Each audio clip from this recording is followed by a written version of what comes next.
नमस्कार दोस्तों, स्वागत है आप लोगों का आज के इस वीडियो में। और श्री गणेशाय नमः कमेंट बॉक्स में लिखना ज़रूर दोस्तों।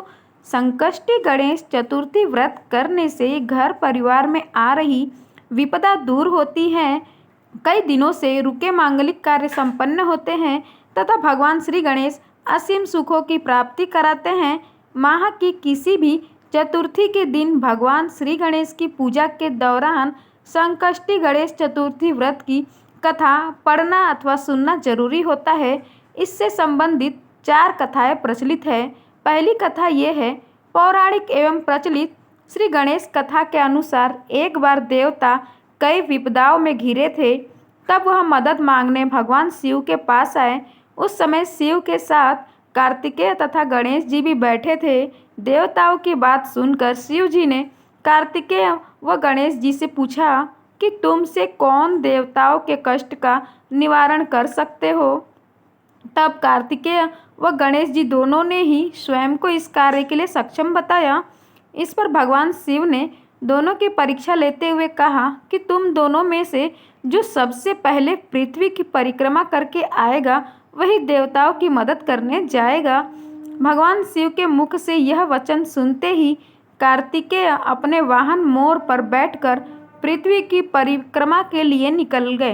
परंतु गणेश जी सोच में पड़ गए कि वह चूहे के ऊपर चढ़कर सारी पृथ्वी की परिक्रमा करेंगे तो इस कार्य में उन्हें बहुत समय लग जाएगा। तभी उन्हें एक उपाय सूझा।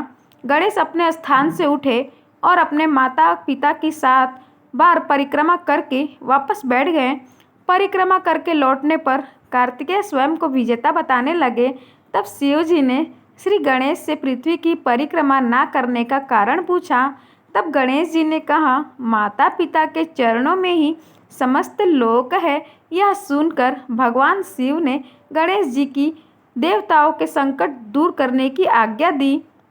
इस प्रकार भगवान शिव ने गणेश जी को आशीर्वाद दिया कि चतुर्थी के दिन जो तुम्हारा पूजन करेगा और रात्रि में चंद्रमा को अर्घ देगा उसके तीनों पाप यानी दैहिक ताप, दैविक ताप तथा भौतिक ताप दूर होंगे।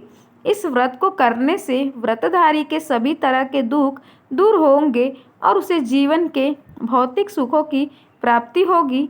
चारों तरफ से मनुष्य की सुख समृद्धि बढ़ेगी। पुत्र पौत्रादि धन व ऐश्वर्य की कमी नहीं रहेगी। गणेश चतुर्थी व्रत की दूसरी कथा। एक समय की बात है, राजा हरिश्चंद्र के राज्य में एक कुम्हार था। वह मिट्टी के बर्तन बनाता था लेकिन वे कच्चे रह जाते थे। एक पुजारी की सलाह पर उसने इस समस्या को दूर करने के लिए एक छोटे बालक को मिट्टी के बर्तनों के साथ आवा में डाल दिया। उस दिन संकष्टी चतुर्थी का दिन था। उस बच्चे की माँ अपने बेटे के लिए परेशान थी। उसने गणेश जी से बेटे की कुशलता की प्रार्थना की। दूसरे दिन जब कुम्हार ने सुबह उठकर देखा तो आवा में उसके बर्तन तो पक गए थे लेकिन बच्चे का बाल बाका भी नहीं हुआ था। वह डर गया और राजा के दरबार में जाकर सारी घटना बताई। इसके बाद राजा ने उस बच्चे और उसकी माँ को बुलवाया तो माँ ने सभी तरह के विघ्न को दूर करने वाली संकष्टी चतुर्थी का वर्णन किया। इस घटना के बाद से महिलाएं संतान और परिवार के सौभाग्य के लिए संकट चौथ का व्रत करने लगी। तीसरी कथा यह है, एक समय की बात है कि विष्णु भगवान का विवाह लक्ष्मी जी के साथ निश्चित हो गया। विवाह की तैयारी होने लगी। सभी देवताओं को निमंत्रण भेजे गए परंतु गणेश जी को निमंत्रण नहीं दिया गया। कारण जो भी रहा हो, अब भगवान विष्णु की बारात जाने का समय आ गया। सभी देवता अपनी पत्नियों के साथ विवाह समारोह में आए। उन सब ने देखा कि गणेश जी कहीं दिखाई नहीं दे रहे हैं। तब वे आपस में चर्चा करने लगे कि क्या गणेश जी को न्योता नहीं है या स्वयं गणेश जी नहीं आए। सभी को इस बात पर आश्चर्य होने लगा। तभी सब ने विचार किया कि विष्णु भगवान से ही इसका कारण पूछा जाए। विष्णु भगवान से पूछने पर उन्होंने कहा कि हमने गणेश जी के पिता भोलेनाथ महादेव जी को न्योता भेजा है। यदि गणेश जी अपने पिता के साथ आना चाहते हैं तो आ जाते हैं। अलग से न्योता देने की कोई आवश्यकता भी नहीं थी। दूसरी बात यह है कि उनको 1.25 मन मूंग सवा मन चावल, सवा मन घी और सवा मन लड्डू का भोजन दिन भर में चाहिए। यदि गणेश जी नहीं आएंगे तो कोई बात नहीं, दूसरे के घर जाकर इतना सारा खाना पीना अच्छा भी नहीं लगता। इतनी वार्ता कर ही रहे थे कि किसी एक ने सुझाव दिया, यदि गणेश जी भी आ जाएं तो उनको द्वारपाल बनाकर बैठा देंगे कि आप घर की याद रखना, आप तो चूहे पर बैठकर धीरे धीरे चलोगे तो बारात से बहुत पीछे रह जाओगे। यह सुझाव भी सबको पसंद आ गया तो विष्णु भगवान ने भी अपनी सहमति दे दी। होना क्या था कि इतने में गणेश जी वहां आ पहुँचे और उन्हें समझा बुझा कर घर की रखवाली करने बैठा दिया। बारात चल दी। तब नारद जी ने देखा कि गणेश जी तो दरवाजे पर ही बैठे हुए हैं, तो वे गणेश जी के पास गए और रुकने का कारण पूछा।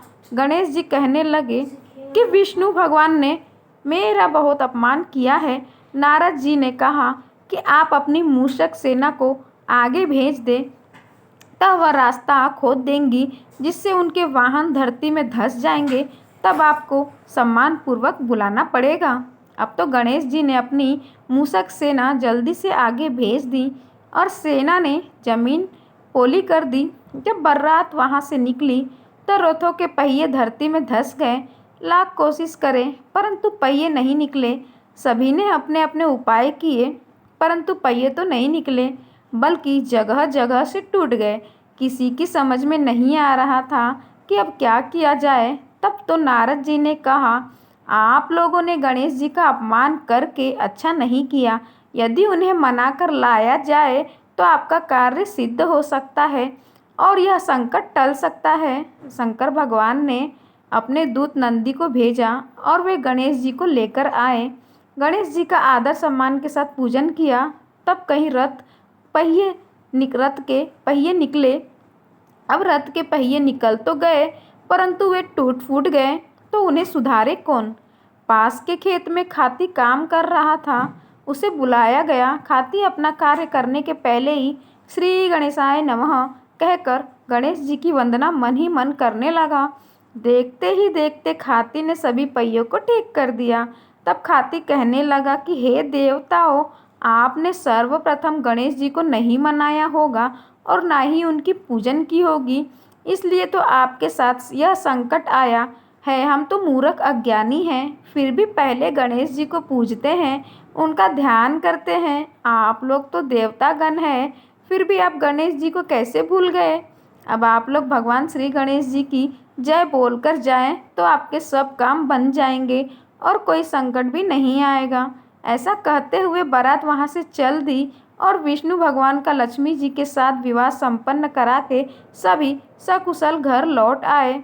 हे गणेश जी महाराज, आपने विष्णु जी को जैसा कारज सारियो ऐसा कारज सबको सिद्ध कर जो। बोलो गजानन भगवान की जय।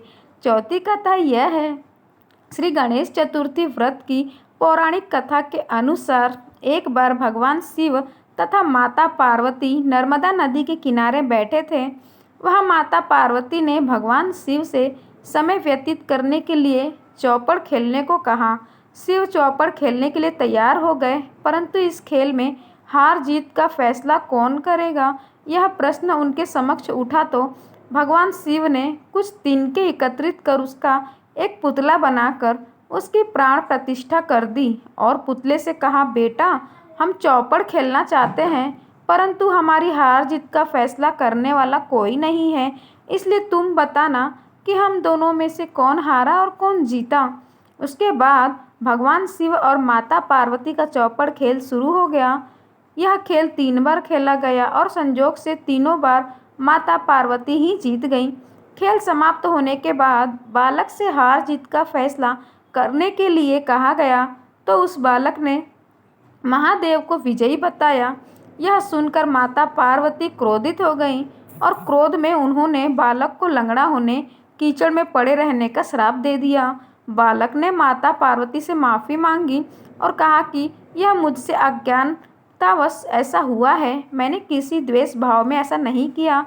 बालक द्वारा क्षमा मांगने पर भी माता ने कहा, यहाँ गणेश पूजन के लिए नाग कन्याएं आएंगी, उनके कहे अनुसार तुम गणेश व्रत करो, ऐसा करने से तुम मुझे प्राप्त करोगे। यह कहकर माता पार्वती शिव के साथ कैलाश पर्वत पर चली गईं। 1 वर्ष के बाद उस स्थान पर नाग कन्याएं आईं। तब नाग कन्याओं से श्री गणेश की व्रत की विधि मालूम करने पर उस बालक ने 21 दिन लगातार गणेश जी का व्रत किया। उसकी श्रद्धा से गणेश जी प्रसन्न हुए। उन्होंने बालक को मनवांछित फल मांगने को कहा। उस पर उस बालक ने कहा, हे विनायक, मुझे इतनी शक्ति दीजिए कि मैं अपने पैरों से चलकर अपने माता पिता के साथ कैलाश पर्वत पर पहुंच सकूं और ये सब देख प्रसन्न हो।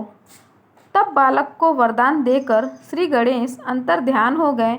इसके बाद वह बालक कैलाश पर्वत पर पहुंच गया और कैलाश पर्वत पर पहुंचने की अपनी कथा उसने भगवान शिव को सुनाई। चौपड़ वाले दिन से माता पार्वती शिव जी से विमुख हो गई थी, अतः देवी के रुष्ट होने पर भगवान शिव ने भी बालक के बताए अनुसार 21 दिन तक श्री गणेश जी का व्रत किया। इस व्रत के प्रभाव से माता पार्वती के मन में भगवान शिव के लिए जो नाराजगी थी वह समाप्त हो गई।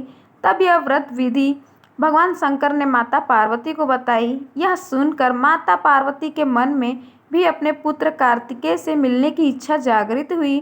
तब माता पार्वती ने भी 21 दिन तक श्री गणेश जी का व्रत किया तथा दूर्वा, फूल और लड्डुओं से गणेश जी का पूजा अर्चन किया। व्रत के 21वें दिन कार्तिकेय स्वयं माता पार्वती जी से आ मिले। उस दिन से श्री गणेश चतुर्थी का यह व्रत समस्त मनोकामनाओं की पूर्ति करने वाला व्रत माना जाता है। इस व्रत को करने से मनुष्य के सारे कष्ट दूर होकर मनुष्य को समस्त सुख सुविधाएं प्राप्त होती हैं। तो बोलिए जय श्री गणेशाय नमः। कमेंट बॉक्स में लिखना तो मत भूलिएगा।